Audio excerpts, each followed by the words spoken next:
Welcome, I'm Patrick Beecraft. Tonight we're going to be going over the first assessment for this module.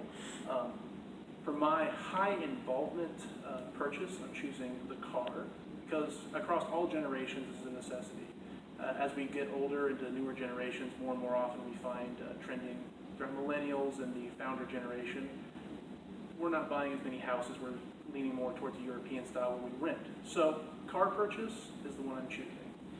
The questions that I developed are meant to achieve maximum information while also giving the ability to get straightforward answers as well as open-ended answers because you want to hear the reasons why they're choosing their options.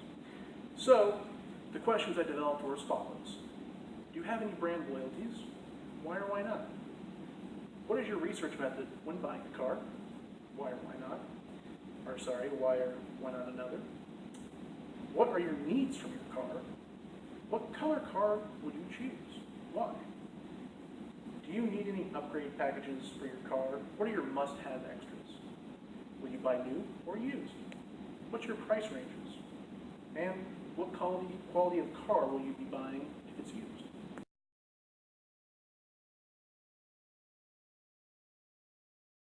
One thing I forgot to mention in my first opening spiel is going to be my test subjects or my interviewees. I have a few that I went over. I decided 2 wasn't enough. I'd like to open up my horizons.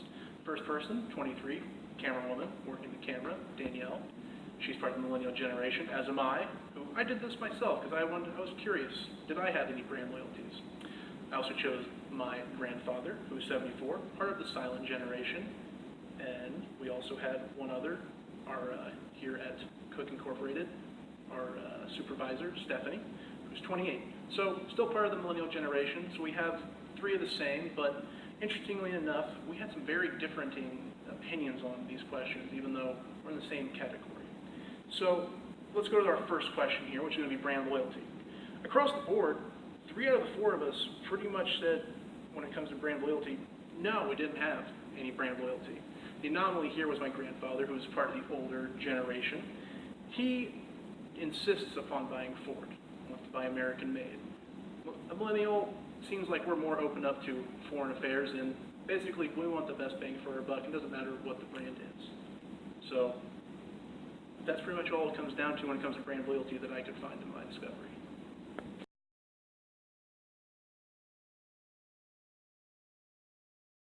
Now we come into the research method.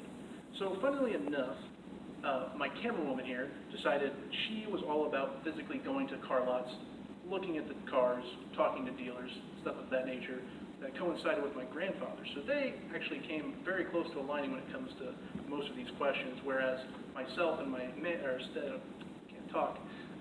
supervisor, Stephanie, we actually decided to do all of our shopping online. We didn't want the hassle of messing with anybody, especially dealers. So some interesting correlations there between both the younger generation and older. Kind of just depends on where you come from and your background. So why we want to do that? It seems across the board it was because we all thought the method we chose was the easiest way. And now we find ourselves going into the features. What are the must-haves? What can we market to all the different generations? Similarities would include all-wheel drive and capabilities of 4-wheel drive when applicable, because different models have different makes and different assemblies that can go with them. But across the board, all-wheel drive seems to be the main feature we all want. Older generation, being my grandfather, he insisted upon having leather seats. He went as far as say if grandmother was going to ride in the car, it has to be heated. Some other things, fog lights came from the younger generation. Being safe on the road, especially at night, seems to be a key feature. I know that is something I find a necessity when driving. Now we're getting into the buying new. Would you buy new or used? It seems across the board, every single person, given the opportunity or option, new is the way to go. New, you don't have to worry about anything going wrong, and if you do, it's under factory warranty. Boom. That just seems like the logical move across the board for everybody, and that was the response I had from most of them. The price ranges seem to be, depending on the younger to older, it seems that the younger generations are only looking to spend up to about $20,000 for a new car, whereas my grandfather was insistent upon $30,000 seems to be his price range because he wants to make sure it's quality and it will last, and even in the worst case scenario, he'll be set, especially when it comes to all-wheel drive. That's a necessity. And then we have quality. Since nobody chose used car, we don't have to worry about that, but if we did have the option, I'm sure people would want to have the best quality of used car they could get.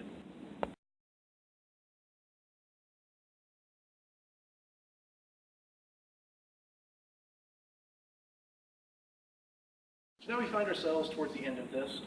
So from the interviews I conducted, pretty much we can find that everybody wants to have a quality car. It's going to get them where they're going.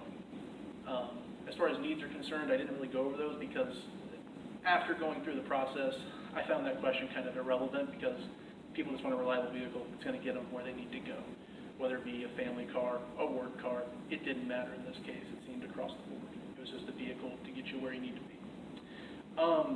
Price ranges seem to be pretty similar. Older generations seemingly would put a little bit more investment into a car because they know that's what they need. They know that they want a reliable vehicle, so nothing will happen as they go down the road.